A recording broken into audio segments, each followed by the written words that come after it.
caso Evergrande ha estado en boca de muchos en las últimas semanas, esa empresa china que está a punto de colapsar. Vamos a ver en este vídeo exactamente cómo ha sido su historia y por qué está donde está.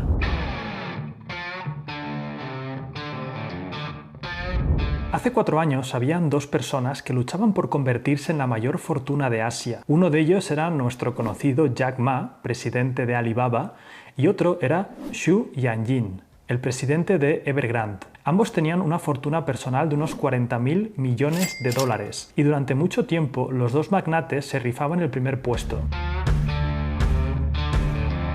Pero las cosas han cambiado mucho desde entonces. Evergrande está a punto de colapsar y la economía mundial está en peligro por su culpa. ¿Qué está pasando con esta empresa china y por qué han saltado las alarmas? Lo primero que debes saber es que Evergrande es una de las 500 empresas más grandes del mundo y está detrás de algunos proyectos tan extravagantes como una isla artificial llena de centros comerciales y hoteles de lujo, o el estadio de fútbol más grande del mundo. Y como te puedes imaginar, todos estos proyectos no son precisamente baratos. Evergrande tiene una deuda de 300.000 millones de dólares y han saltado las alarmas porque no pueden devolver el dinero. ¿Cómo ha llegado esta empresa a esta situación? Antes de responder a esta pregunta necesitamos conocer sus inicios. Los cimientos de un imperio.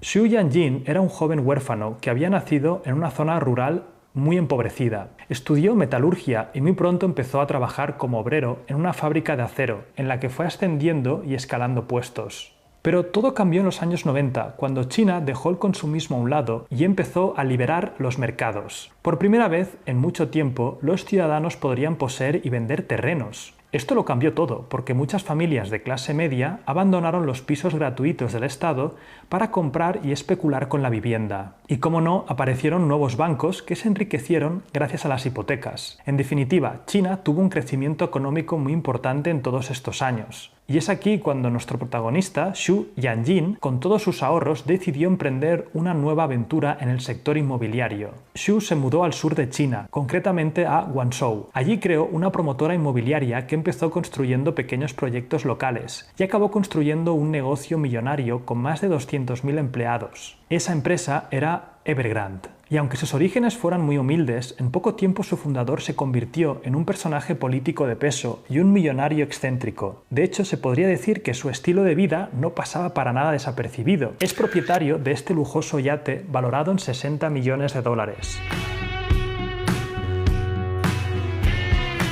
¿Cómo pasó Evergrande de ser una pequeña promotora a dominar el mercado chino? En sus inicios, Evergrande construyó viviendas en Shenzhen, un pueblo de pescadores muy cerca de Hong Kong, que estaba a punto de experimentar el mayor crecimiento del país. En apenas unos años, Shenzhen creció como la espuma hasta convertirse en el corazón financiero chino. Y como te puedes imaginar, todas las viviendas que había construido Evergrande en una zona muy barata ahora se habían revalorizado enormemente. Desde entonces la empresa se fue haciendo un hueco poco a poco en todo el país, mientras su fundador alababa al Partido Comunista públicamente y se relacionaba con las altas esferas de la política china. Gracias a sus conexiones con el gobierno, Evergrande tenía vía libre para conseguir contratos de obra pública en el país, y así es como se convirtió en un gigante inmobiliario.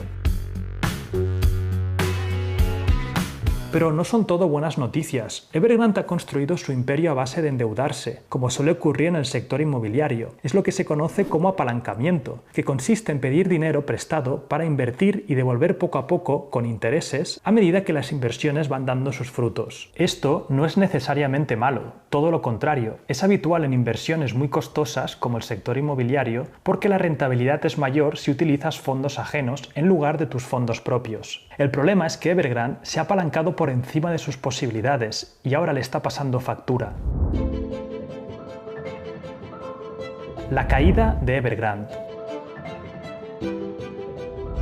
Evergrande debe 300.000 millones de dólares. Esto de por sí no es un problema si la deuda fuera a largo plazo y pudiera devolverla poco a poco. El problema es que la mitad de esa deuda es a corto plazo con sus proveedores, es decir, que tiene que pagar 150.000 millones de dólares en estos meses. Y en el banco, la tesorería solo tiene 15.000 millones. De nuevo, esto tampoco sería alarmante si Evergrande pudiera deshacerse de sus inversiones para conseguir dinero. Pero aquí viene otro problema. Evergrande es una promotora inmobiliaria y 2/3 de toda su inversión son viviendas. Y como te puedes imaginar, las viviendas no se venden de la noche a la mañana, a no ser que rebajes su precio hasta vender incluso en pérdidas. Vamos, que Evergrande podría acabar con menos dinero del que necesita para pagar su deuda. La única solución posible sería que sus acreedores, en este caso los proveedores, le dieran más tiempo para pagar sus deudas, de forma que pudiera vender los pisos a un buen precio. Pero Evergrande necesitaría unos cuantos años para vender sus pisos, porque primero tiene que terminar de construirlos. Muchas viviendas ni siquiera están terminadas y están ubicadas a las afueras, en zonas con poca demanda. Esto de por sí ya es alarmante. Pero es que no es la primera vez que Evergrande pide aumentar el plazo para pagar su deuda, y todos quieren ser los primeros en cobrar, antes de que la empresa pueda llegar a desaparecer. Pero, ¿acaso va a desaparecer? Pues todo apunta a que el gobierno quiere dejarla caer, y ahora vamos a ver por qué. La burbuja china. En los últimos años, China ha experimentado un crecimiento económico abismal, hasta convertirse en una potencia mundial, y gran parte de ese crecimiento se ha financiado con deuda, gracias al dinero de bancos y fondos de inversión. Al principio no había motivos para preocuparse, pero en 2018 la deuda se estaba descontrolando en China, y esto puede ser muy peligroso, porque el exceso de deuda tiende a generar malas inversiones. Por lógica, cuando hay más dinero para invertir, se invierte más de la cuenta y se crean burbujas que acaban estallando cuando las malas inversiones colapsan y la gente no puede hacer frente a las deudas. Ya en 2018, China señaló a algunos culpables que estaban poniendo en peligro la economía del país, como HNA Group o Evergrande. La situación era insostenible y el gobierno chino endureció muchísimo las condiciones para pedir crédito a los bancos. Evergrande no cumple con estas condiciones, así que no puede pedir más dinero. Por eso está en una situación crítica. Y si Evergrande quiebra, los economistas se temen lo peor. Todas las inversiones de Evergrande se liquidarían y se venderían por muy poco dinero, a un precio que ninguna promotora china podría competir. Así que posiblemente otras inmobiliarias caerían detrás de Evergrande. Y peor aún, es posible que muchos bancos chinos no recuperen el dinero prestado, así que dejarán de prestar dinero y menos ciudadanos podrán hipotecarse para comprar viviendas. De forma que los precios también caerán, y gran parte de la economía china, que se basa en los inmuebles, se vendrá abajo. Entonces, ¿por qué China no interviene? China tiene dinero de sobra para rescatar a esta empresa, pero no sería muy coherente con el discurso chino de acabar con la desigualdad en su país. De hecho, ya ha dejado caer a otros grandes grupos similares a esta empresa, como HNA Group, que tenía una deuda de 100.000 millones de dólares. Y también hemos visto que cuando algún empresario acumula mucho poder, como Jack Ma con Alibaba, el gobierno chino no tarda en cortarle un poco las alas. Es decir, que China está pinchando lentamente la burbuja y van a rodar cabezas seguramente. Pero ¿cómo puede afectar esto a la economía mundial? El problema de Evergrande es que no solo hay bancos chinos de por medio, también hay bancos y fondos de inversión estadounidenses que le habían prestado dinero.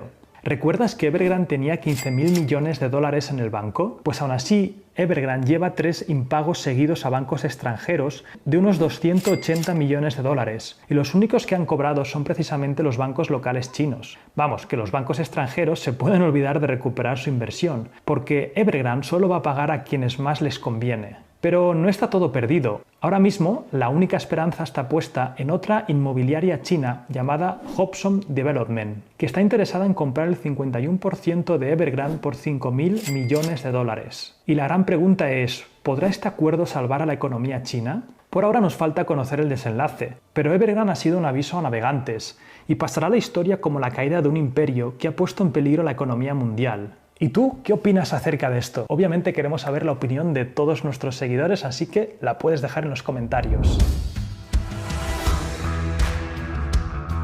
Y ahora, como siempre, vamos a por 3 lecciones principales. La primera de todas es que, hemos aprendido que para todo el tema del desarrollo inmobiliario, tener conexiones políticas es siempre un gran acierto. La segunda lección tiene que ver con el sobreapalancamiento. Es una herramienta muy potente a veces para el desarrollo inmobiliario o incluso una deuda para una empresa, pero siempre tienes que tener un ratio que sea sano. Evergrande hemos visto cómo ha entrado en un bucle ya, en el que ya pide más deuda para pagar los intereses y eso se genera de repente una bola gigante que a veces tiende a estallar. Y por último es entender los sistemas complejos. Fijémonos que la economía está súper entrelazada. entrelazada y no deja de ser un sistema muy complejo. Es decir, siempre van a haber cosas que si se cambian o pasa una cosa con una empresa, afecta a la economía mundial. Entender muy bien los sistemas complejos te ayudará a posicionar tu empresa mejor en ese sistema complejo. En Silex, nuestra formación para empresarios y emprendedores, hacemos mucho hincapié en los sistemas para que te conviertas en un pensador sistémico. Que por cierto, la primera edición de Silex ya se ha cerrado, ha sido todo un exitazo. Gracias a todos por entrar y participar en la comunidad. La comunidad está echando fuego, la verdad es que es una pasada leeros a todos ahí. Y si quieres apuntarte en la siguiente edición o, por ejemplo, ver las primeras clases gratis para ver de qué va esa formación, puedes hacerlo en el primer comentario o en las tarjetas. Si eres nuevo en el canal, suscríbete y nos vemos como siempre en el siguiente episodio. ¡Chao!